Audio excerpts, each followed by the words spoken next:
They finally found a weakness for Grotto, and it turns out it's Indianapolis. The drop week may save him for now, but this means his safety net has been removed. Another misstep could mean disaster with so few races in the calendar.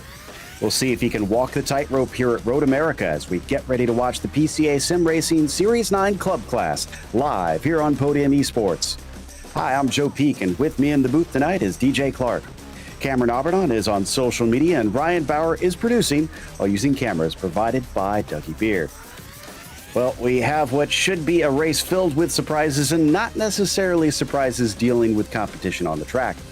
A major iRacing update has been released Tuesday night, and it's provided some nice new additions, as well as some problematic issues that the drivers will need to work through for the foreseeable future. Such is the nature of sim racing sometimes, so let's cross our fingers. However, we're proud to announce that Pirelli is back as the PCA Sim Racing title sponsor for Series 9. Pirelli was founded in Milan in 1872 and today stands as a global brand known for its cutting-edge technology, high-end production, excellence, and passion for innovation that draws heavily on its Italian roots. Pirelli is among the world's major producers of tires and is an OEM supplier to Porsche. Find more about Pirelli at Pirelli.com. Series 9 is also brought to you by Six Sigma Sim Racing, which was founded in 2021 by automotive engineers as a new sim racing equipment provider. After 1 year, Six Sigma now has divisions in the USA, Japan, Australia, and Europe, providing the best valued sim racing cockpits and peripherals.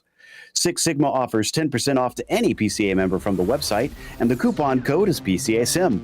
For more information about Six Sigma Sim Racing, please visit their website at sixsigmasimracing.com. That's the number 6, sigmasimracing.com.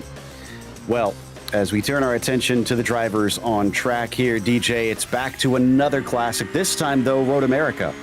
Yeah, one of the truest gems in all of the North American racing calendar, Joe. This is a track where really and truly almost every corner presents an overtaking opportunity as well as an area for danger, especially with, as you mentioned, some of the new changes here to iRacing that have really put these drivers on their back foot. Watch for a lot of, well, let's use the modern term here, porpoising, a lot of bouncing coming down the straightaways and through some of these corners. That has been the big problem here for these drivers.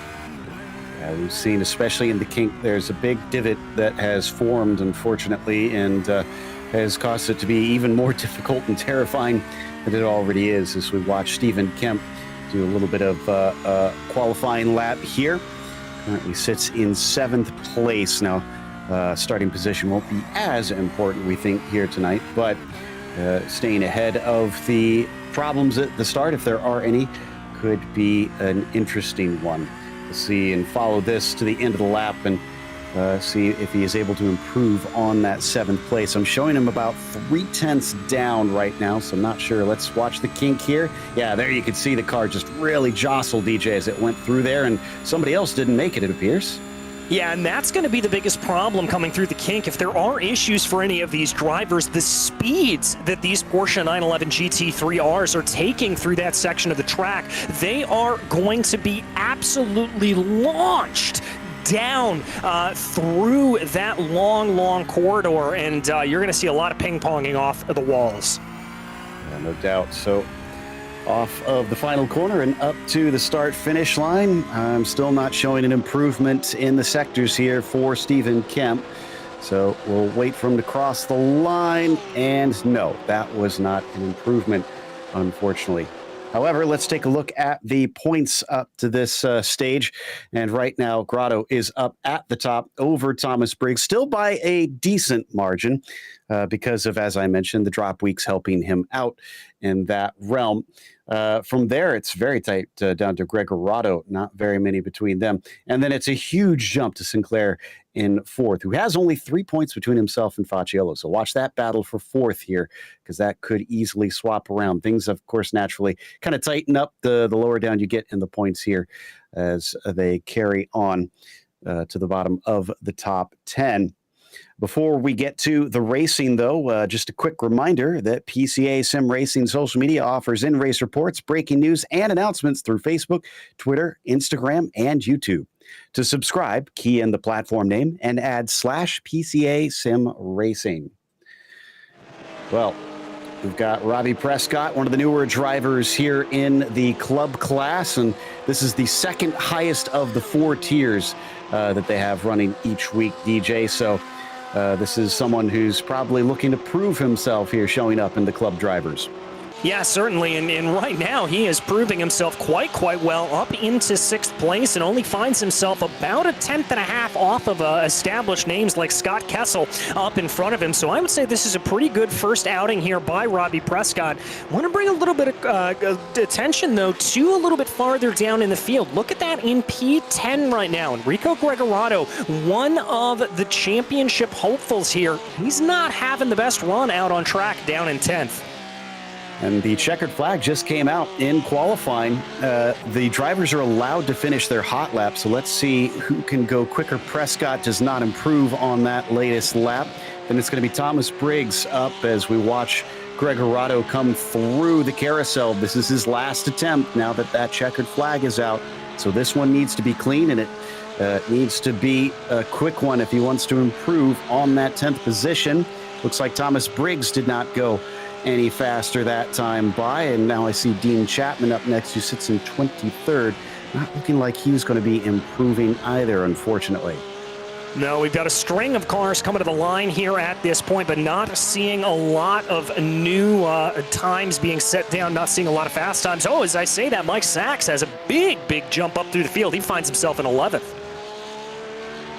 So continuing to follow Gregorato in that 10th position. Right now, I'm showing him almost half a second up, so this is looking pretty good to me. A 2:05.4. Yes, that's going to jump him into 5th. That was a critical final lap. Yeah, that was absolutely mega under pressure there from Enrico. Absolutely giving the all when he needed it and responding when the pressure was most high. Let's go to Ken Eskridge here. Well down the order in 35th now, actually, just as we jumped on board. Someone managed to go faster than him. I think that was Fonseca there for a brief moment. But Ken's going to abandon this lap as he pulls it into pit lane. I see Anthony Solero coming around, looking like he might be able to get a quicker lap. And he comes up through Bill Mitchell Bent, really on the edge of things, right up to the grass there through that swift left-hander and way off the apex, unfortunately. Is this still going to be quicker? It does look like he's still above his fastest time. Yeah, let's see here if he's going to be able to do it. Coming to the line, the 3:01. Let's see. No, not an improvement there for Anthony.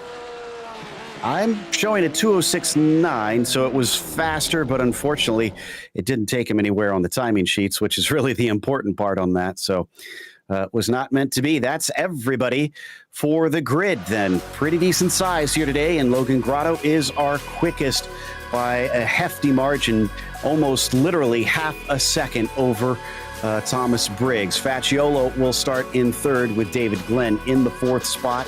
Then it's Enrico Gregorato, who we saw jump up to 5th on his final flyer. Scott Kessel will be 6th, followed by Robbie Prescott in the 7th position, and Stephen Kemp will be P8. Then in row 5, it's Jared Roadheaver and Joachim Backer. Then we'll take a look at the rest of the fields here. As I mentioned, 43 of them going to be lining up here today, but it's a long lap, DJ, so they should have plenty of space. Yeah, they should indeed have plenty of space to be able to work themselves around here. Could even be, even if it is a short pace lap, which will start about halfway down into Canada Corner, it shouldn't be too terribly bad of a run here for them. So good running, and we'll have to see. It is indeed going to be a short pace lap here. Yep, so thankfully we won't have to wait the long, gosh, it's almost like 4 to 5 minutes that they pace around here. Usually if it's a full lap, and this will be much quicker going for us and get right to the entertainment. But let's hope that everybody is able to bear with some of the new eccentricities that have come up here with iRacing. I understand that the frame rate for a few drivers have also been a little bit shoddy at times, so cross your fingers that everybody manages to keep their, well, I guess their proverbial engines cool enough. In this case, their CPU's cool enough that they don't get any sort of problems on the way down into some of the braking zones on the first lap. Once they spread out, though, shouldn't be too much of an issue on that end. So like DJ said, there's lots of places to try and overtake. So Terrence Tong starting from 21st. DJ, I got to think that he'll have some good chances to work his way forward. Yeah, I think so as well. I hate to be a sort of pessimistic commentator here, but I've got to think we're going to see a few comings together over the course of the first couple of laps here as drivers get themselves settled in, and so Terrence may be able to work his way forward based off of that alone. There they go. They're on their way. Logan Grotto, from a standing start last time, didn't have the greatest of beginnings to his race at Indianapolis, so hopefully the rolling start will help him out on that end as the pace car is in, looking for the green flag as Barney's holding it aloft, looking for the wave to send them on their way. And there it is. Green flag is out. It's not that great of a start from Logan. Thomas is looking around his outside almost immediately as they fly up towards turn one. The question is he able to complete the pass around the outside? He's going to have to break deep. He chops down and just has enough space. And Joe, there is calamity coming across the start-finish line here. Multiple cars around, and so that is going to be a little bit earlier than we thought anything happening, but a great run there from Briggs, although runs a little bit wide there on the exit of turn 3. Looks like the majority of the rest of the field able to get through 2 and 3 nice and easy. It's a shame to see they didn't even get to really start the race, but up at the front, Briggs up to the lead over Grotto, not wasting any time. It's a battle for third behind them as you see them go side by side. Facciolo to the inside of Glenn. He's going to take that one nice and smoothly. Greg Grotto's slow out of the corner. Kessel tries to capitalize up to 6. All right, let's see here if he's going to be able to get that move done. Oh, a couple of aggressive moves coming into turn 6. You've got to be careful through there. That is a corner that can really throw you off as we look here. A little bit of a breakaway for the first 4 cars. Greg Grotto has to give way. He falls down into 6th position. There you see those top 4 flying away is behind them. It is an absolute mess back there. Every line you can think of. That's Prescott involved in it. The newcomer, Kemp, is in there. Backer and Roadheaver. Yeah, everybody fighting this way and that, trying to be able to get their way up and forward right now. But we keep our eyes focused up at the front. This is the first part where there's a problem, and that's Grotto around into the wall. He drifts back onto the track, but thankfully is off the racing line. He's able to stay out of the way. There's a bit of smoke. Let's hope everybody keeps their heads up here. A lot of them slowing down just to try and be extra safe, and it looks like it's going to be a single car incident miraculously. Miraculously indeed, as they try to work their way through. Yeah, there you can see just a little bit of that divot that we talked about going through the kink. That's what's going to throw everybody off. I think Roadheaver went off at Canada Corner. He's off track, but not seeing major damage on that one as the cars come around to finish lap 2. Oh, and we've got a big accident here. Looks like Terrence Tong involved in. Oh, more cars coming into one another, and it is cascading down the order there, coming out of the final turn. Yeah, it certainly is. Not entirely sure what happened up there. We'll have to see if we can figure that out. But my goodness gracious, we had some drivers telling us that survival was going to be a big way. Here comes Joachim Baker, though, working down to the inside of turn 3. Yeah, and as they now fly down the Moraine sweep, he's going to have to try and stay ahead of Robbie Prescott. So Robbie, as we mentioned, just making his presence known for the first time here in the club class, and he's poking and prodding here down into turn 5, but he breaks a little bit early and decides not to try to make the move. If I'm seeing correctly, I think one of the drivers potentially reporting a broken finger on the straight. I'm not sure if that's in reference to the start wreck or not, but that has been known to happen with direct drive wheels in sim racing. Yeah, and indeed it has, and looks like that was one of the drivers there that was involved in that big pileup on the front straightaway. So I think that could be what it came from. My goodness, damage here to these Porsche 911 GT3s, damage to the drivers themselves here, Joe. Not often that we have to say this, but I really hope he's okay. That's not going to be fun if that's what actually happened. Chris Cook, in the meantime, riding in 16th. Where is he in regards to our pole sitter? Because he obviously lost a lot of positions. He's going to take a poke, though, on Chapman. Decides better of it through the kink. That's probably a smart decision. Yeah, I don't think we're going to be seeing a whole lot of too wide going through the kink as Scott Kessel looks like he's had a little bit of a problem. He's going to be falling down the order here as they go. And there you can see he's just pulled off to driver's left there. I think maybe he had a problem through the kink and is just trying to nurse that car back around. That's probably the smart decision in this case. On board with our pole sitter, who I was trying to find, he sits in 12th. And that's not going to put him out of things quite yet. In fact, he could get 11th, as that's Mario Gonzalez, who gives him a nice tow up the front stretch. And here we go. Let's see what's going to happen here as the 717 trying to be able to work their way around. Excuse me, that's 777 of Gonzalez. He's going to duck back into line as they go. I can't believe, with the wreck that we saw and still not having ducked into pit lane for his spare car, that Logan is running this fast and this high. Because he needs a good result, so he must be incredibly lucky. The driver that was chasing him coming into the kink, Nick Facciolo, now sits in second, and once again was showing himself in the mirrors of Thomas Briggs. Decided not to try and make the move. He's also got David Glenn behind as we look back from him. And I think, Joe, that the calculus may have changed a little bit here around Road America. We've talked about how easy it is to try to get a move done, but I think here at this point, forcing the drivers in front of you into a little bit of mistakes, that could be the way on by here at this point. Yeah, we've already seen plenty of them on the first lap, and unfortunately it's caught out a lot of other drivers as well. So just keeping the car out of trouble could wind up being critical. I do see somewhere in the realm of about 13 or 14 drivers that have visited pit lane, but we've only lost Brett Holmes and Duncan James so far. Everybody else is back out and running, meaning we have 41 cars on the track. Facciolo really keeping the pressure on for Thomas. He's staying within a couple tenths. Yeah, he really is. He's about 4 tenths here as they come their way through Canada Corner right now, just keeping that pressure up from behind. And I say again here, Joe, I think this is the right way to go for Nick Facciolo. That he just needs to keep applying pressure to the back of Briggs and see if he can force a little bit of a mental error out of the number 4, and that may be the easiest way to get by here today. Look at the weaving back and forth. Thomas does not like this. He's trying to break the slipstream without being called out for blocking here. So eventually he's going to have to stop this back and forth.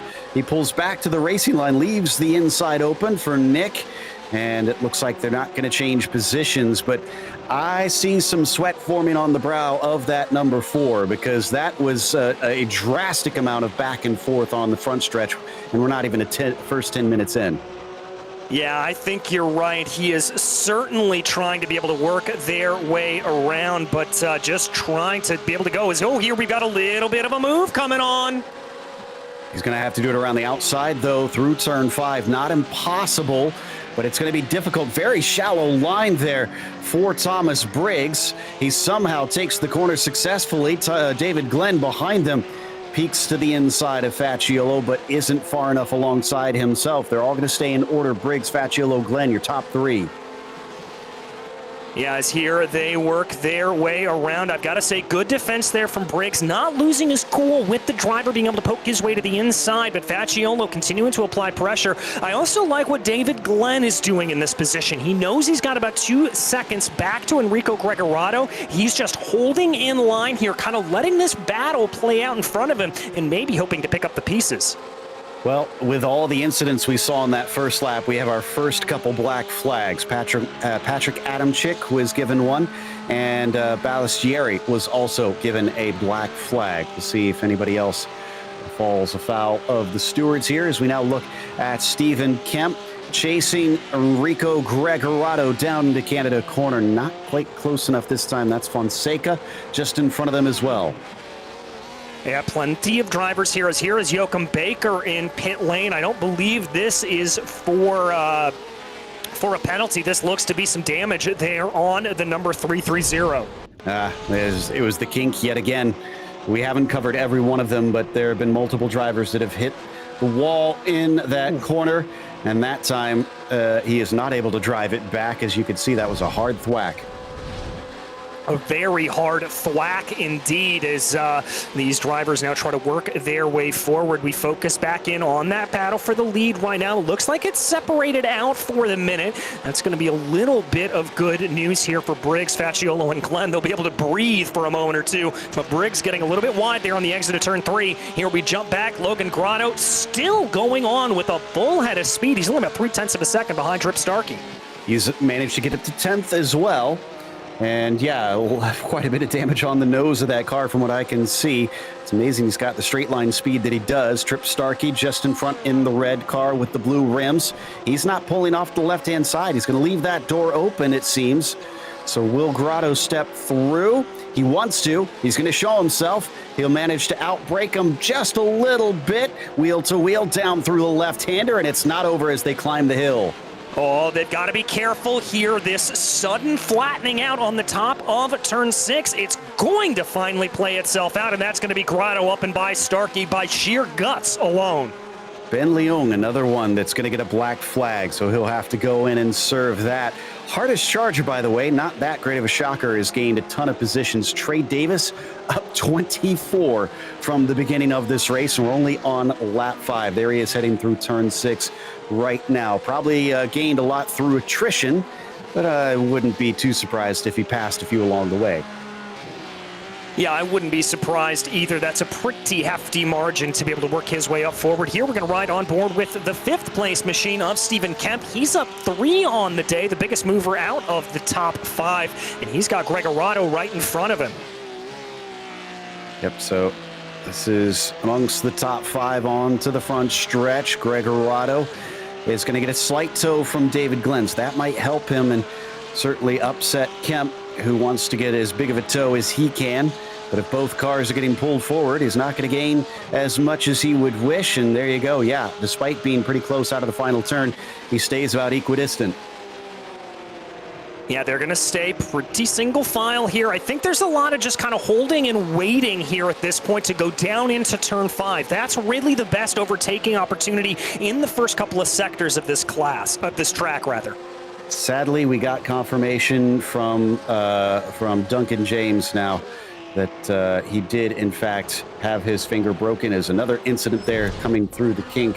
So, Duncan, really hope you have a quick recovery and you're not in too much pain right now. That doesn't sound fun. The 54 might be spinning, but also probably isn't having fun right now. No, not at all, as there you can see him back down in pit lane as we've got a little bit more of side-by-side action here up at the front of the field. This is Stephen Kemp in P5, keeping an eye on that battle. This is a 3-way fight for P3 right now, as David Glenn has really fallen off the back of Facciolo and Briggs, and now has pulled in Gregorato and Kemp. So Briggs is trying to pull away, and Facciolo is trying to make sure he cannot escape. Glenn, Gregorato, and Kemp trying to keep touch. 2 seconds back. They're not feeling the slipstream from that far, so they're going to have to work together to try and limit any time loss if they start to battle. They now come through the kink and through the kettle bottoms into the braking of this dark right-hander. The sun continues to set here, lessening the temperatures as it goes, and these Porsches rush around the track. But look at how close these 3 are. One little slip up and you're likely to lose a position. Yeah, exactly. That's one of the big problems here for these drivers. They've got to be very, very careful. Just that errant little running off on the track, that little bit of a dip of the tire off to the outside. That could be the difference here between 3rd and 5th place. They've got to be very, very careful. And it looks like here the Gregorato is doing just that, keeping everything together. Still nobody able to get enough of a run. Enrico's starting to look like he's getting ever closer to David, though. He's not going to make a move coming into turn 1 this time, but that was great braking from Kemp. He cut that down by quite a few car lengths. If he's that good on the binders, that could pay dividends since there's a lot of heavy braking zones at this track. Yeah, it certainly is. Plenty of good places to really jump on the binders here. And the best one, going to be coming down into turn 5. Let's see if Facciolo is going to be able to make that work. Coming down the run right now. He's going to be forced to go wide as Briggs covers off that inside. Oh, and behind them, looks like Kemp went a little bit too deep, and he is going to go off the track as side by side. The battle for third place goes to Glenn ahead of Gregorado. Yes, they do, and that is a good run there for Gregorado. He's now going to find himself up into fourth, continues to hold on to that position, and now it looks like he's got plenty of breathing room behind him. Robbie Prescott about 3 seconds back. I was able to go back and take a look on my own. Kemp actually ran into Gregorado, and they went 3 wide down into turn 5. So Glenn taking advantage of everything to jump up into the podium position as Briggs and Facciolo continue to run away. There's the replay, there's the contact, and unfortunately there's the gravel trap. Yeah, just carried a little bit too much speed there, and I've got to say, Kemp tried to make that almost 3 wide coming down into turn 5. That's always going to spell disaster, even when we're not having some of these problems that we're having out on track right now with the buffeting and the bumping. Facciolo hasn't been able to get by Briggs in the meantime, even though they were close before. So we're going to look at Markadakis here in 13th. That's Dean Chapman just in front of us. We ride on the roof cam of the 103, and 45 minutes left. So we're probably just about getting into the pit window here soon. We'll see if anybody decides to come in early. You got to think potentially guys like Logan Grotto, who has that damaged nose, could be considering pitting in a little bit earlier, but Dean Chapman, no such need to do that currently as he's trying to outrun his rival. Oh, Grotto actually just got another one. He's up to 8th. He just passed Harrison, as you see on screen now. Logan is just driving the wheels off of this car, Joe, and there you can see a little bit later, more confident on the brakes going down into turn 3. And I agree with you there about that strategy call. For some of these drivers that have picked up damage, this is a good chance to come on in early. The biggest problem, though, is really because of these incidents that we've had, is there's a little bit of a fight back on your screen between Harrison and Grotto. But because of all these incidents that we've had, the field is very, very spread out. It's going to be real tricky to find some clean air. Ooh, and almost some clean air for Harrison as he tries to get to the inside of Grotto and then decides against it up in turn 6. Harsh defense there from Logan, trying to make sure that he doesn't give this one back as he wants to chase down Chad Dick up in front of the pair of them as they hit the brakes into the hurry downs at the bottom of the hill, both managing to make the corner clean. So they now come around to one of the lowest parts of the track. Let's hope that nobody gets caught up in that divot in the kink once again. Also worth noting, we saw this a lot back at Indianapolis, DJ, with so many drivers having offs and problems. There's only 11 incidents before they get a drive-through penalty, so I wouldn't be shocked if iRacing handed out automatic black flags. Yeah, I wouldn't be surprised by that as well. With just as many off tracks, just as many contacts with the wall and with other drivers that we've seen, I think we're going to see a lot of drivers really struggling up against that 11X incident mark. And so they're going to have to be very, very careful about that as they go. We focus here on the number 47 machine as he works his way around in a nice little train. That's Chris Cook following behind Dave Stewart. So this is the battle for 21st here. Everybody out of the kink without hitting the wall, thankfully. Stewart not looking like he's under threat. Cook not quite close enough this time as we hop on board with Scott Kessel, the last of this quartet. That's Mike Sachs just in front of us. Kessel down 18 positions from the start. Sachs down 12, unfortunately. Both need to make a recovery. Yeah, both need to really try to work their way forward here. But I think some of this battling in front of them could be good news. Is that a move? No, that is a move down to the inside, trying to be able to maybe get a little bit of a pass done. I thought for a second that was going to be Sachs coming down into pit lane.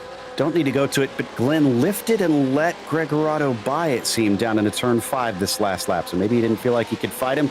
2 by 2 coming into turn 1.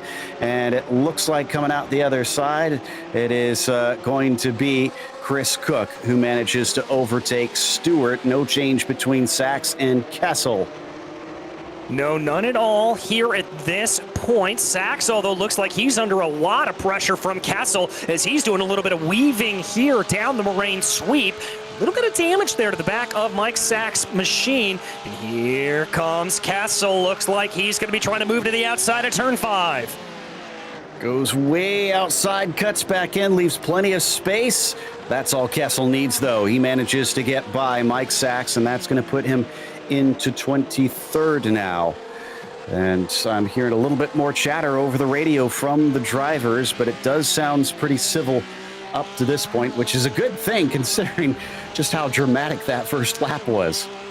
Yeah, very much so, Joe. And I think here a lot of these drivers recognize this is a little bit of extenuating circumstances for these drivers out on track. It's not like a whole lot can be able to change here with these drivers. But we do have a little bit of an interesting dynamic starting to play itself out here for Briggs and Facciolo up at the front of the field. That's Klaus Nelson right up ahead. We've got some lap traffic to start dealing with. Well, that's going to be music to the ears of Nick. He could try and steal this one away from Briggs if he could just get by. And it's not been without attempts. Oh, as Dave Stewart has now run into the wall, and so is Mike Sachs. Oh, a couple of cars in that battle we were just watching suddenly finding themselves becoming the latest victims. Here we're going to take a look at the replay. And yeah, just rear comes out and it bounces him back on track. Sachs has nowhere to go. Facciolo, in the meantime, did have another attempt at the lead on Briggs. Didn't quite work out.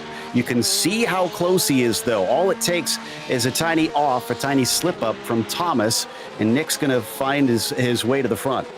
Yeah, exactly. And the more pressure he continues to apply, the more he tries to just push to the back here, the more likely it's going to be that we're going to see Briggs make a little bit of a mistake. And that little mistake is all that Facciolo needs to absolutely pounce here. I think the other thing that could be going on, Joe, is Facciolo may be able to save a little bit of fuel down here, trailing behind Thomas Briggs, and that could help him out in the pit stop.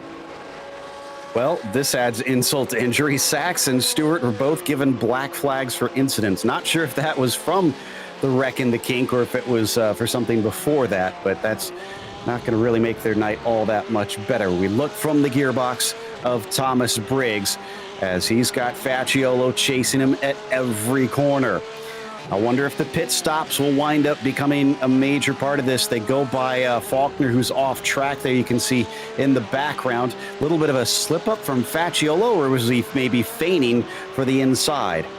He may have been feigning for the inside here, as it does look like we've got a couple of takers down pit lane. Sachs and Stewart obviously going down for penalties, but I did notice a couple of other drivers dipping down into the pits here at this point. So that could mean that it is open. Oh, as Trip Starkey finds himself the latest victim of the kink. And the car looks relatively under control, but still it lost it there. One of the new things that iRacing's implemented off track is that it is softer and bumpier in the grass and dirt. So I wonder if that's what's making it almost impossible to catch the car if you get out there. Yeah, exactly. That is one of the things that iRacing put in here, and obviously we're just having a little bit of problems with the track rather than with the cars themselves. So that ability to catch is certainly coming into play. We check back in on the battle for the front of the field here. Facciolo just continuing to put pressure to the back of Thomas Briggs. Well, in the past, off tracks, especially here at Road America, have never been the greatest of ideas, but now you really want to keep it on that black stuff. Here comes more lap traffic just in front of them. Klaus Nielsen, George Poulos just in front of them. And if they catch them coming through Canada Corner up to the final turn, that's going to be a narrow spot, which really doesn't offer many chances to get out of the way. We're going to watch from on board Facciolo through the kink. All right, here they come as they work their way down through Facciolo, getting it very, very wide. He is a lucky boy to be able to hold on to that. That was as loose as it comes, and now he's going to try to look to the inside. That almost smacked of desperation, though, and that cost him as he falls back away out of Canada Corner. Yes, he does. But again, Briggs has got to worry about that traffic in front of him. We're going to go back and take a look at the replay here. A little bit wide on the exit, on the entrance into the kink, and I think that's what propelled him off to the outside there. Oh, barely held on to that thing. Did not let him add to its list of many drivers that have now been down pit lane prematurely. I don't see what I think are any scheduled pit stops quite yet, except maybe Trey Davis. So we've had about half the field in and out and have probably taken their spare car because of that, I would assume. Meanwhile, we go back to Brodigan here in 14th position. He's fighting Ambrosino for P13, and Markadakis not too far in front of them. I think you could call this a trio. I think you could as well, Joe, as they're only separated, all three of them, by about 1.2 seconds here as they go. And it does look like Brodigan is a little bit closer here to Ambrosino, going to try to put a little bit pressure to the back of him, and maybe he's going to be close enough here to have a good run going down into turn 5. This is looking good for Jason here if he can get the launch off of turn 3. And he does pretty decently. So let's see if he pulls up underneath the rear wing of that 08 machine as they come down the Moraine sweep, looking for the brake markers on the right-hand side. Both downhill and slightly kinked to the side. You have to try and turn the car, and wow, he's going to send it in. Ambrosino is unfortunately going to have to give it up as Brodigan left nothing on the table. No, he did not. He sent that car down to the inside with authority and very late onto the binders there coming up into turn 6. I think at this point Brodigan is on a little bit of a mission to get himself up forward.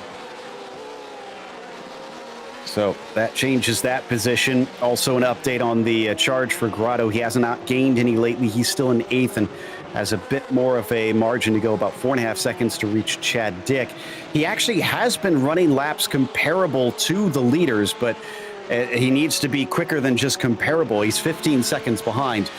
He needs to be gaining probably just about a second a lap, half a second a lap here to be able to catch them before the end. David Glenn, though, in the meantime, is going to be flying up the hill to try and catch Gregorato. This is the battle for third that's been going on for much of the race. Enrico has gained 2 positions since it began.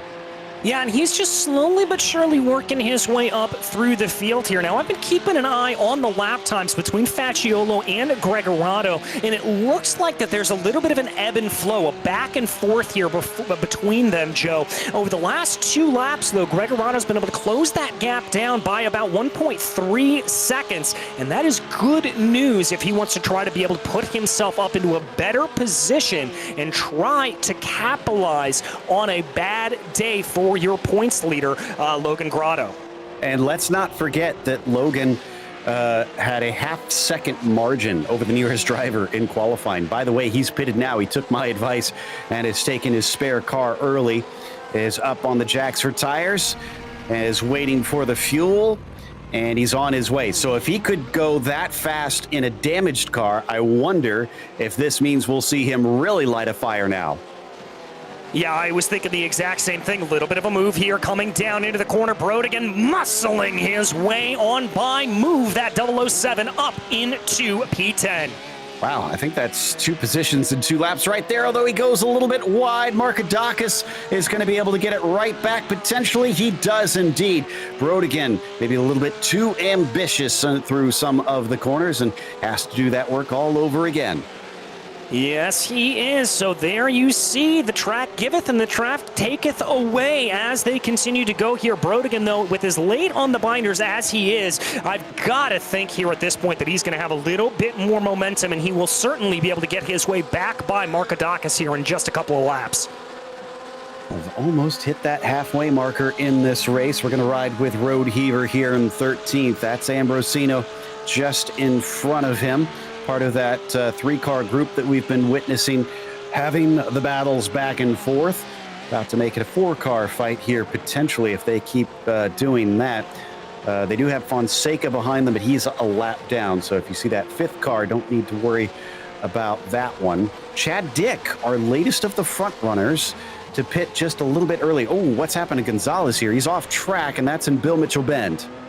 Yes, it is. Let's take a look here. This could be a little bit of an error coming up out of Canada. No, Gonzalez is going to come up behind a little bit of lap traffic. That looks to be the 516. That throws him offline, and that's going to be just enough to send him around. And he does make pretty hefty contact, unfortunately, so he's brought it into pit lane because of that. I assume he's going to take that spare car, try and make sure he's got a clean machine. Meanwhile, Markadakis is currently putting the pressure on to Brodigan, who actually, did Brodigan just get by him? I think he did. Yes, I believe he did. He was just able to get back on by him. Not entirely sure where he was able to do it, but a good run from Brodigan, although it looks like Markadakis is going to have a little bit of a fight back here coming down into the corner. And again, Markadakis with the pass back on Brodigan. Brodigan not letting it go away, though. No, now he's got to back off coming up through turn 6. Yeah, Jason got that with a slipstream pass down the front stretch, and Markadakis paid the favor right back as we once again watch from Road Heavers, and Ambrosino just in front of him does not cover the inside. Jared's going to take the opportunity to take the apex away, and that will put him into 10th. Yes, it will, as we continue to have these positions just changing around here at this point, trying to see what they're able to do. This little bit of a 2-car battle right now, trying to play itself out. That's some lap traffic getting in the way, making it look like a 3-car battle. Brodigan's gained a lot of spots in this race. He is currently up 20, I believe. Double check that one. Yes, indeed, 20 positions. Make that 21 now, as he stays ahead of Markadakis. And Road Heaver is going to try and make up the position that he lost in the meantime behind them. It doesn't look to me like he is close enough behind George coming off that final corner. Any of these drivers going to pit in? No, they're all going to stay out. Yeah, they're all going to stay out here, even though we are over the halfway point here at this point. Let's see, though. Baker going to bring the car down through the corner right now, carefully getting around the kink. Look at that run he's got on Volker Krebs, though. He's going to look to the inside as Volker tries to go a little bit defensive. Krebs has got a good opportunity to defend, but he does not. And Joachim just breezes on past down through Canada corner. They both carry on, and only Joachim has visited pit lane of the two of them. Krebs, unfortunately, having to try and pick his way through a lot of incidents at the start, is still only +1 right now. Facciolo, in the meantime, also +1, but so is Briggs, because of our pole sitter having his issues on that first lap. Seems to be a bit of a theme when he does have problems. Here we go. Facciolo looking pretty quick. He's going to have to do it the long way around through Canada corner. Briggs defends once again, and again, it is successful. I think here, if I'm Nick Facciolo, I'm got to think about trying to pit in here at this point to try to maybe jump him in the pits, because it doesn't look like it's going to be able to go anyway as we take a look back here at Austin Bucket. Yeah, it's been such a great defense there. Austin had a little bit of a spin. I think it's a single car incident here through turn 6. Let's see. This is number 32 on screen. And yeah, turn 6 is a tough one, but doesn't hit anything, it appears. Yeah, I think that was just a spin around there, and he's going to have to really want to try to be able to get himself back around. But good luck there for Bucket that he was able to get himself around, as it looks like we've got to take her down pit lane, 6th place car of Robbie Prescott. I am definitely impressed with the one here. He has shown himself to be pretty fast in the club class. He's going to be handing a few positions away temporarily, but should be able to cycle back through decently. Facciolo. It's not been for lack of trying, that's for sure. We've seen a number of attempts. Every single one Thomas has defended and has managed to keep him down. Will he be able to this time as he left the door open down into turn 6? Yes, he will, but now it's getting a little bit more scary for the 4. Yeah, it's certainly starting to get sketchy here, and this to me tells me that we're starting to close in a little bit on the pit window here, because that would mean that they are trying to come down into pit lane, that they need to come down into pit lane, because if Facciolo is behind right now, he's going to want to be in front by the time that they come down in.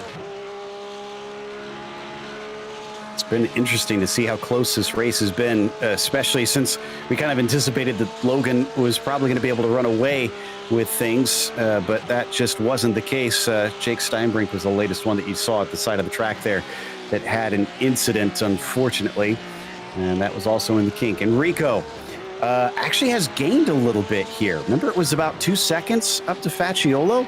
It's down to 1.1. I wonder if he's going to be able to run them down. I mean, he very well might. Look at this. It's down to 9/10 of a second here for Gregorato. He may even be able to get a little bit of the slipstream coming down the front straightaway here. I think all this battling, Joe, between Briggs and Facciolo is allowing for him to pull right into the back of this battle.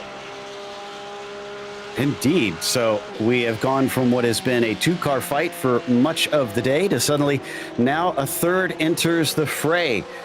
So down into the braking.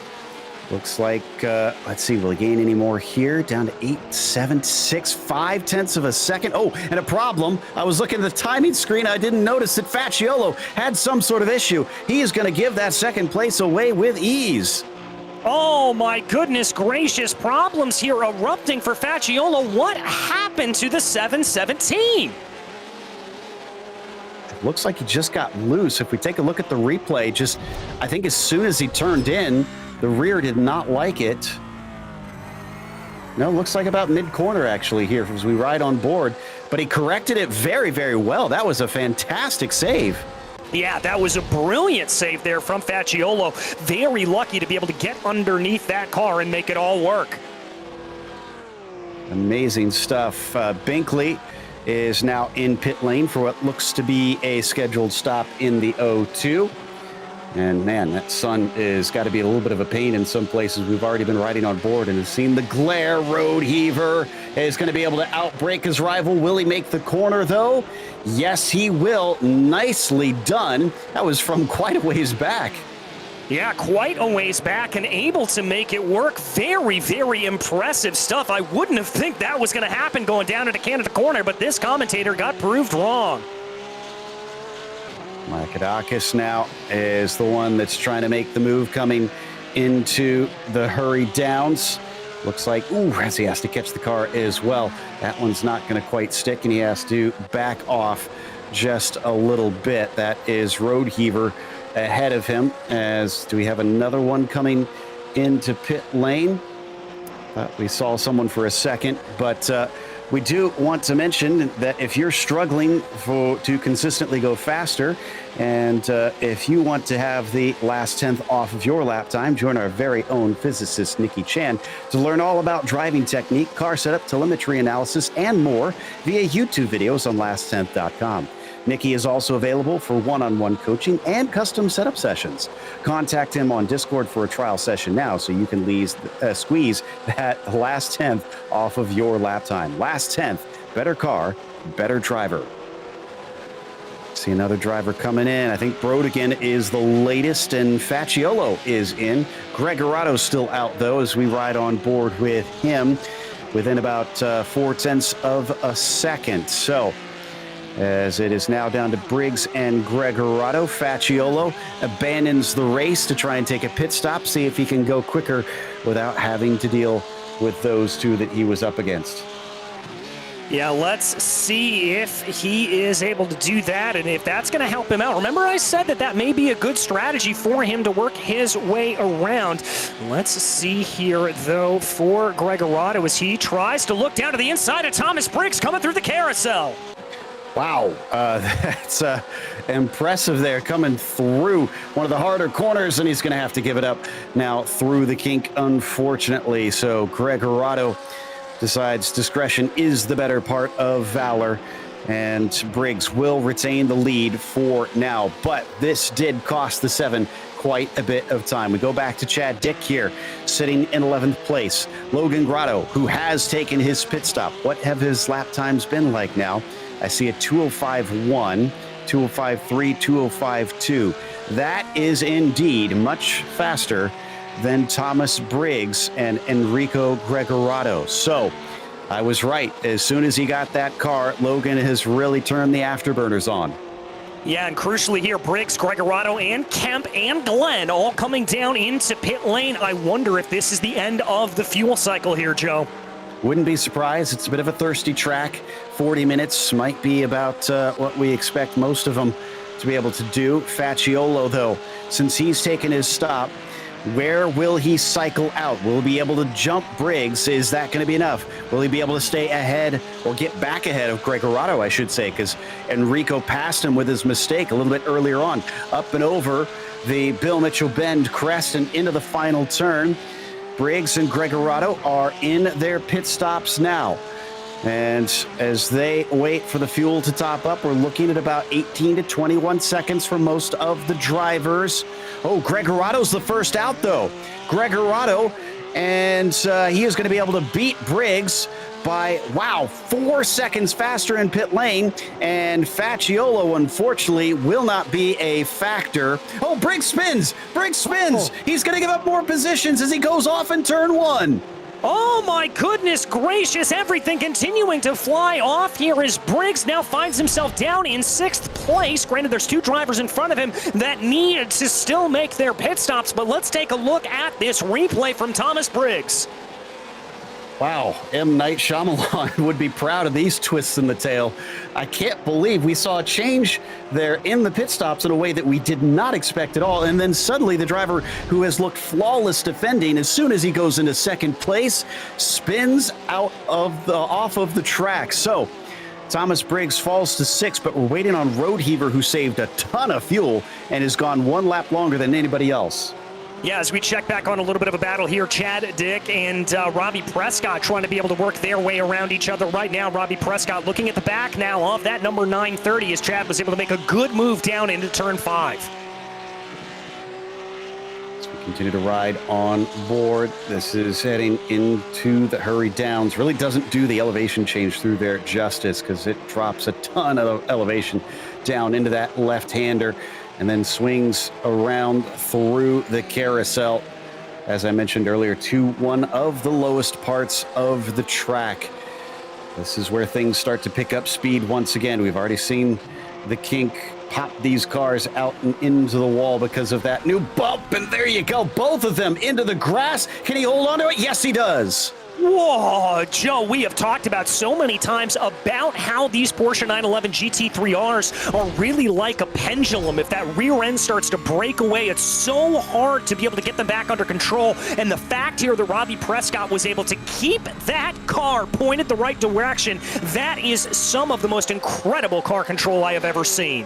And it didn't look like panic in there. He kept his hands smooth as he went off into the grass. Road Heaver, by the way, has pit, meaning that Gregorado is now officially the leader. And interestingly, it's 2.5 seconds ahead of Facciolo. Nick has got to be ruining that mistake that he made through turn 3. Yeah, I think so, as he made that little bit of an error, and that is really what cost him here at this point. We ride on board with Brandon Harrison right now as he tries to work his way forward, a little bit off the apex through turn 1, and that's going to scupper his chances of trying to move his way forward on Robbie Prescott. We've had a lot of DNFs in this one, unfortunately. Duncan James, Brett Holmes, Aaron Nations, Jake Faulkner, Dave Stewart, Sebastiano Ballestieri, Trip Starkey, Anthony Solero, and Trey Davis have all exited prematurely. So Road America is playing no favors here. It is making you pay. Is a little bit wide down through turn 5. Is going to make Chad Dick pay. And Prescott, is a little hit from behind. Harrison not anticipating the early braking from the 930. No, he wasn't, and that was a good ability there for Chad to be able to hold on to that car and not let it get too squirrely on him. You can see let's use another term, the buffeting coming down there, bouncing, coming down into turn 8. So very difficult. They fly through the carousel once again. This is starting to get a little bit frantic out there. Can Prescott be able to hold them off here in his first race in the club class to get 7th over Dick and Harrison? They're coming down towards Canada Corner, but this is looking good for Harrison here as he starts to approach the rear bumper of the 930. This time he doesn't hit it, but he also doesn't manage to pass him. We now have a lap where both the drivers have had a full flyer up in the lead. Gregorato, a 2:07.8. Facciolo, a 2:06.7. Holy cow. Nick is not going to take this one lying down. No, he's not. He was able to gain in a full second and a tenth over Gregorato, and he's going to get a little bit of draft help here from, I believe that's going to be Klaus Nielsen there right in front of him. That will help him out. Headlights have now popped on as the sun dips below the horizon out here. We see just a bit of an orange glow for the sunset, and Nielsen's going to do a great job of allowing both of them through without holding them up. That's great sportsmanship from Klaus. Still, it remains at about 1.2 to 1.3 seconds, and it is 16 minutes to go. That's going to be about 7 or 6 laps.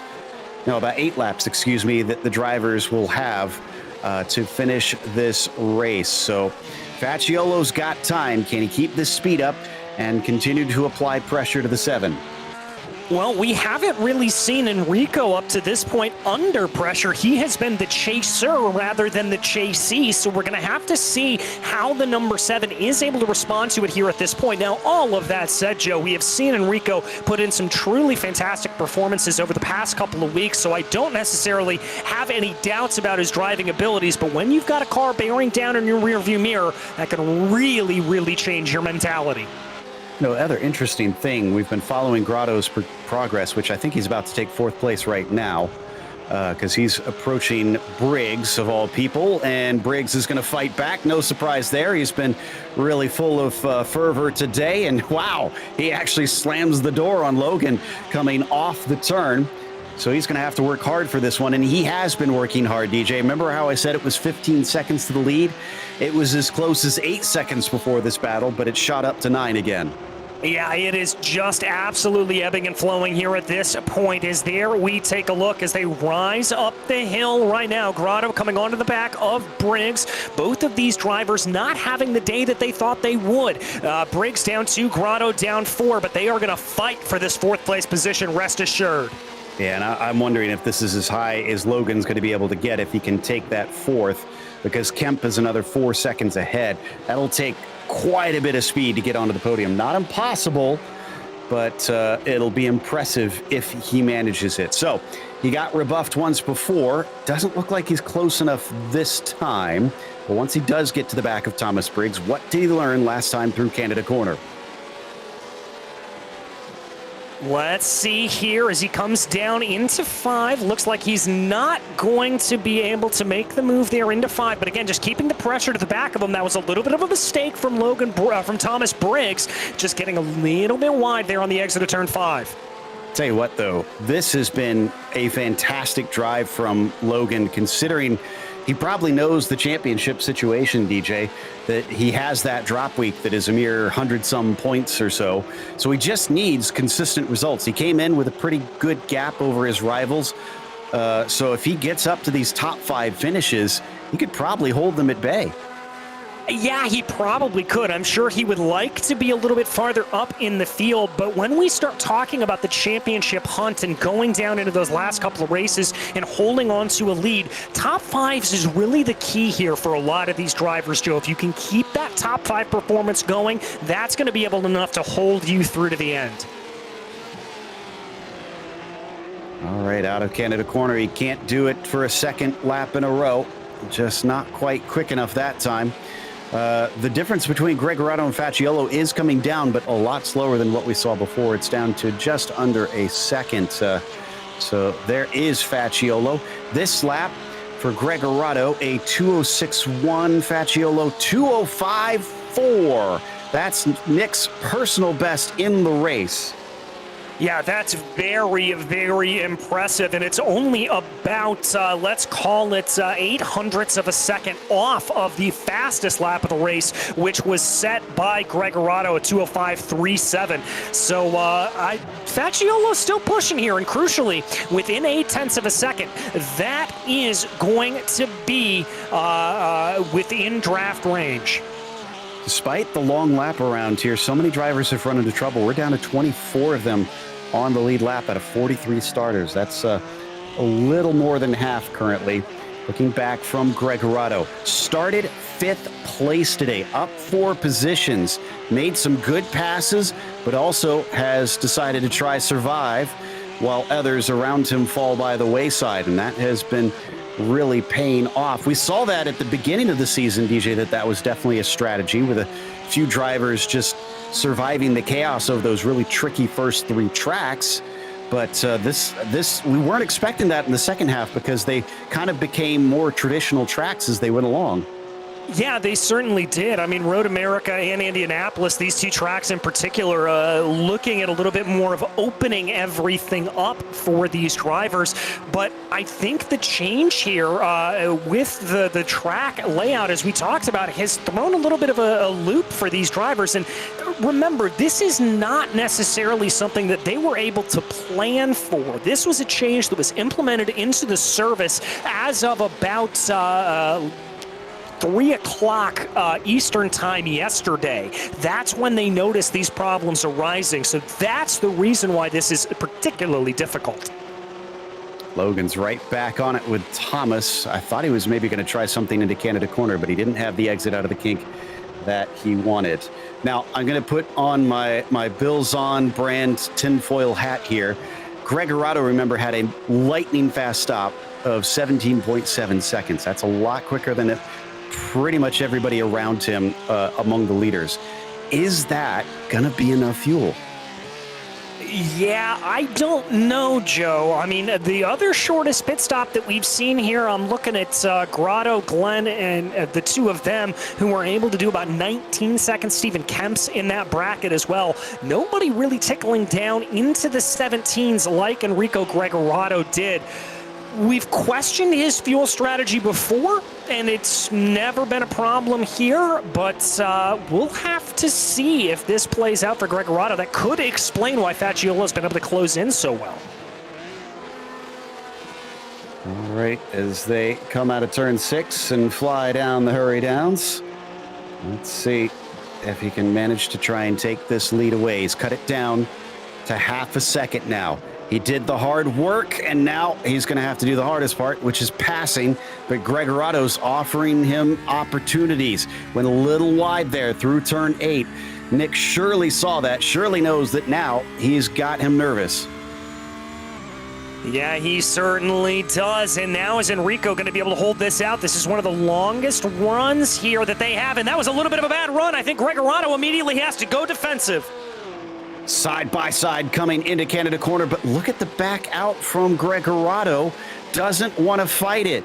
Looks like Facciolo's going to have that one a little easier than he anticipated. It's back to the lead for Nick in the 7-1-7. Now he has to hold on to it for 9 more minutes.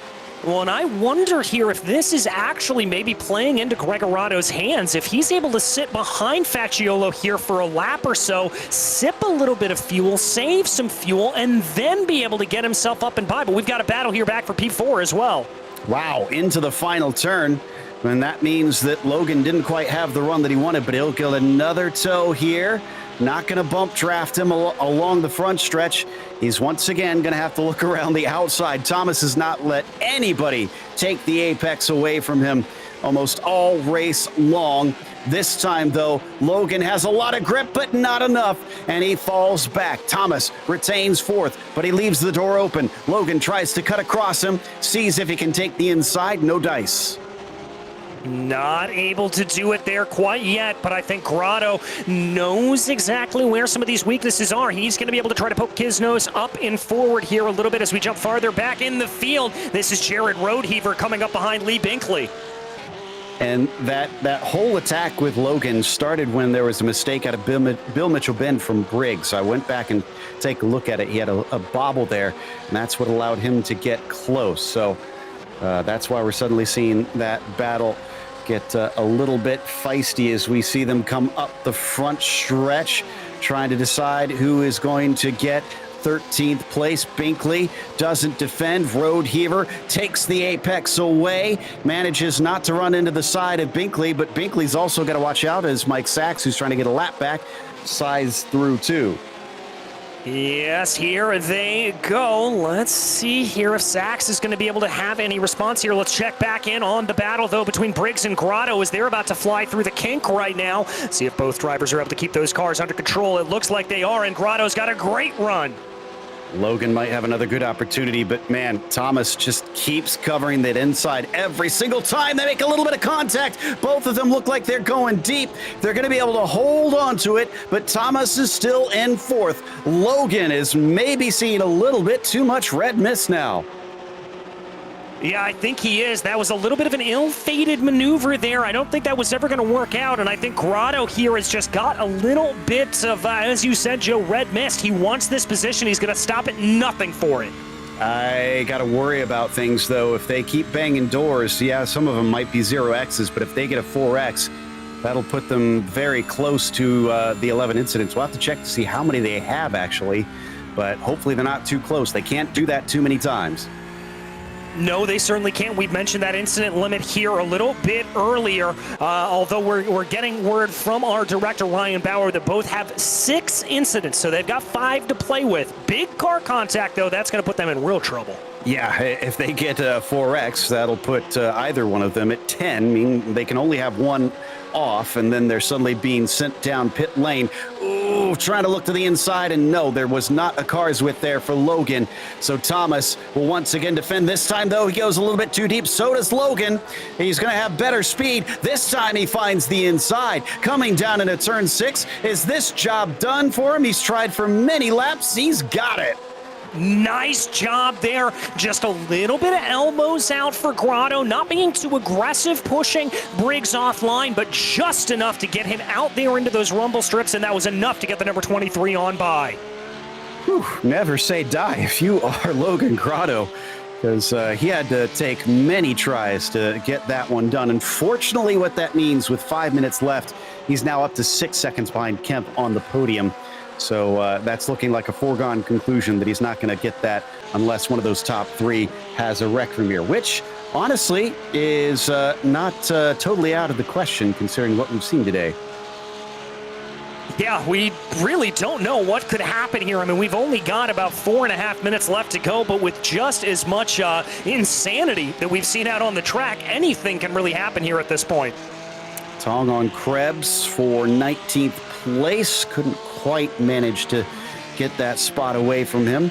Let's see if Krebs gives too much of a slipstream to try and fight it here as they enter onto the Moraine Sweep, one of the longer stretches and definitely one of the heaviest braking zones on the lap down into turn 5.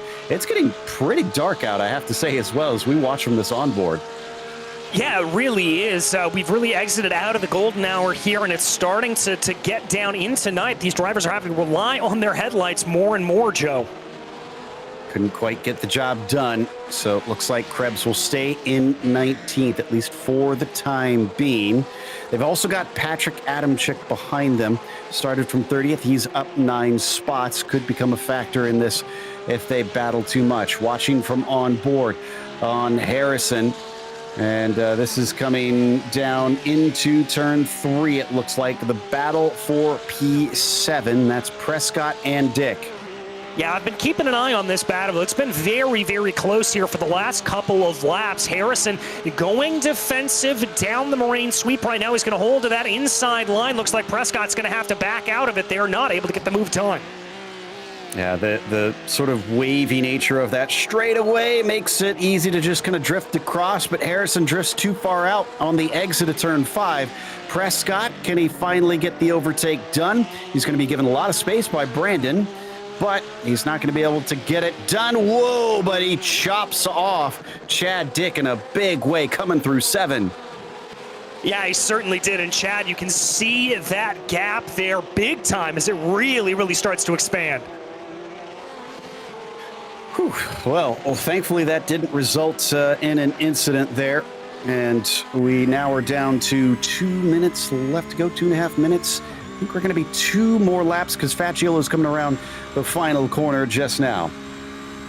Yeah, he's coming out of that final corner, rising up the Road America straight as we speak, and he's going to cross over the line here. Laps ticking in at about 2:05, 2:06. So it looks like here that that is going to be 2 laps to go for your leaders. Okay. For Nick Facciolo, it's been quite the ride, but I'd say he's done a fantastic job. Greg Arado as well. He's still up 3 positions and has a pretty wide margin over Stephen Kemp, who's up 5 to manage to get himself onto the podium. What about Prescott here, the new boy?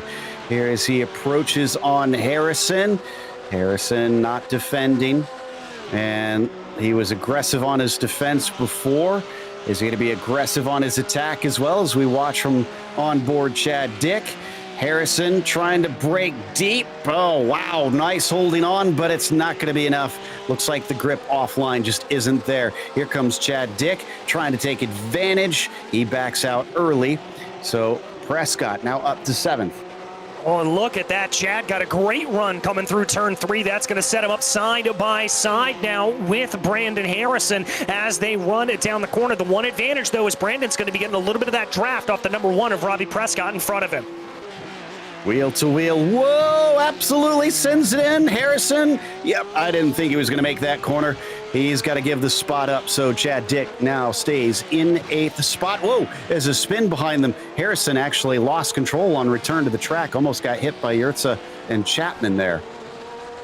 Yeah, as we take a look there on the live shot of Brandon as he's able to get the car woed back around and turned here at this point. And it looks like he's going to be able to continue on. We focus back on Nick Facciolo right now, your leader, coming through Bill Mitchell Bend for the penultimate time. Going to get the white flag as they come up to the climb to the front stretch. Facciolo about 2.6 seconds ahead of Greg Arado. Been a nice run there. And I mentioned about Logan not necessarily being able to get a podium. Well, he's cut it down to 2.6 seconds. Kind of think that's going to be too little too late.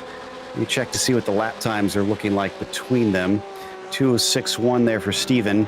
Logan 2:05.4, half a second. Yeah, for 1 lap, that's not going to be enough. No, I don't think it is here at this point, and we're going to see everything just kind of peter off in what was a very, very fierce battle up at the front.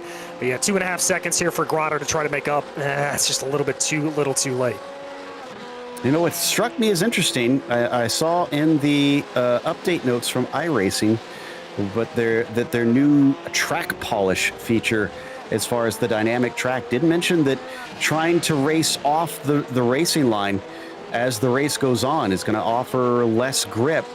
We've seen a lot of drivers having a harder time trying to make moves around the outside. I wonder if that's been a bit of that effect kind of showing its head. Yeah, I certainly think it could be, Joe. And the one thing that actually really surprised me about those update notes in particular was the phrasing that they used. They specifically said, in the dry. Could that finally mean that we're going to get the infamous hashtag soon rain coming? Well, honestly, as soon as I saw the phrasing of track polish, my first thought was the rain, because that is something you don't want when it's wet, is that a lot of rubber in that polish, because it's going to make that racing line slick. But it's been a slick race for Nick Facciolo here, who comes around to just complete the last few corners. Nick came into this one 5th in the points. He's going to catch up a fair bit to those he's been chasing, including guys like Briggs and Grotto. This is a much-needed win for the 717 as he hits the start-finish straight and comes to the checkered flag victory for Nick Facciolo. A great run here for Nick. Just drove the race he needed to drive at all points in the field. Absolutely incredible stuff there from him. Kemp does get a podium. Grotto able to recover to 4th. I still think he deserves some credit, even if it's not a podium here today. Also, we're getting word that Cook, unfortunately, got 11 incidents on the last lap, which means he's going to have to serve a penalty on that one. What about Prescott and Dick? This is for that 7th place, and it's going to be close. Chad Dick is right up behind him, pops out, but he runs out of straightaway, and it's going to be Prescott in his very first race, managing 7th. Yeah, good run there for Prescott, finishing exactly where he started. I think he's the only driver in the field to actually appreciate, to get that statistic, as we got a little bit of a battle for 16th right now. Brodigan and Chris Cook. Oh, and there's a slow car off to the side. That was Fonseca. Remember, Cook has to serve a penalty here. Well, he has to get a time penalty, rather, actually, I should say. So... oh, excuse me. He managed to get his drive-through last lap, is what I'm being told. So never mind. He did get to serve that and is trying to recover. Amazingly, is still on the lead lap after all is said and done. Somebody off course there. That was Lee Binkley, and that was for position. That's unfortunate for the O2. It'll lose a lot there at the final turn. That's going to be amongst our last drivers finishing up here as we watch from on board Lacombe chasing on Adam Chick. But we'll be back with the unofficial results as well as driver interviews for today's race at Road America, so stick around.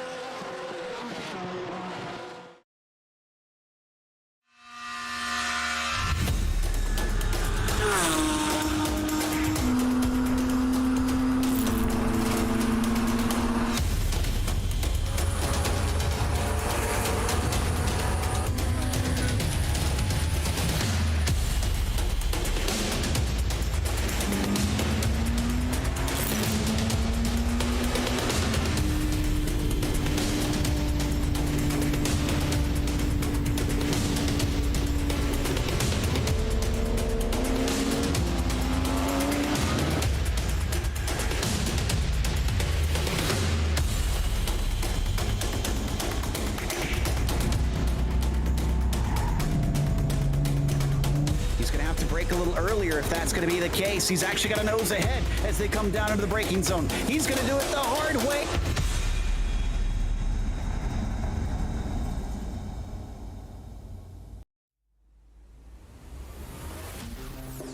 Welcome back to Road America. The first of the 4 races in these 2 weeks is, well, an exciting one. We'll see if we get more of that because we do supposedly have a patch coming tomorrow. And Nick Facciolo dealt with some of the bugs and was able to clear the path to take victory today. Greg Arado was second behind him as Kemp came home third. Grotto wound up P4 after starting on the pole, a wreck on the very first lap. Amazing that he ran as quickly as he did and as fast as he did. Thomas Briggs rounds out your top 5. David Glenn was 6th position, excuse me, and Robbie Prescott was 7th. Chad Dick wound up P8. How about Dean Chapman? 14 gained, finished 9th position, and Brandon Harrison up 9 himself to get a top 10 today as we scroll through the last of the fields here of our 43 drivers. Unfortunately, saw almost a dozen DNFs out today.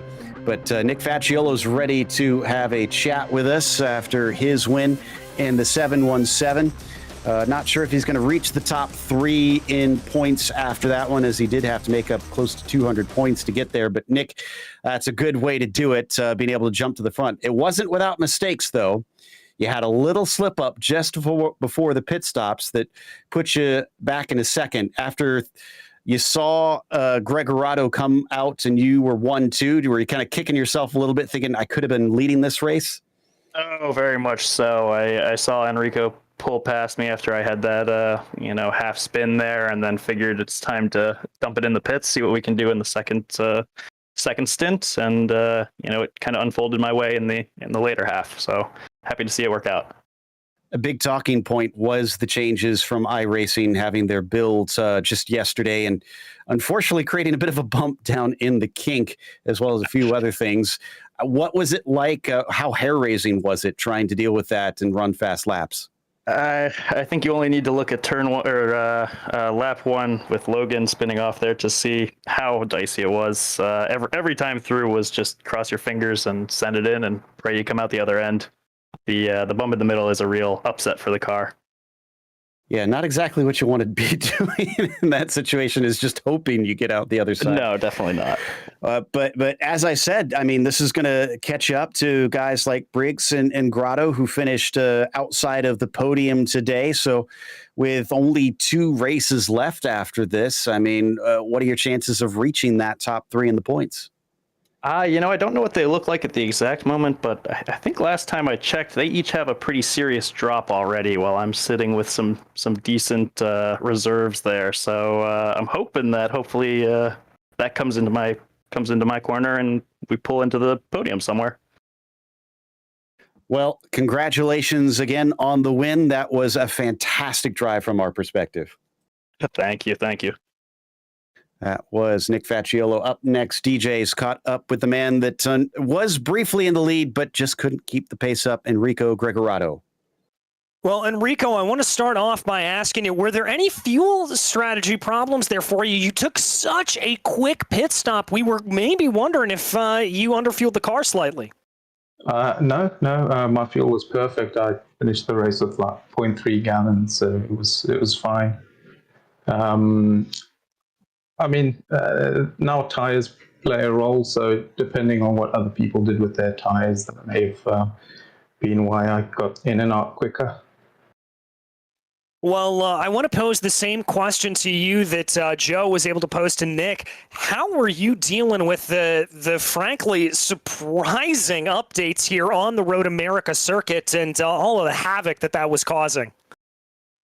Oh man, that was the feature of this race, just surviving really. The kink is deadly now, so every time you go through there, you kind of have to hold onto the wheel and hope that you get out the other end without hitting a wall. I like the new car. I think this track has a couple of issues which they might iron out, but overall, I'm pleased, very happy with this.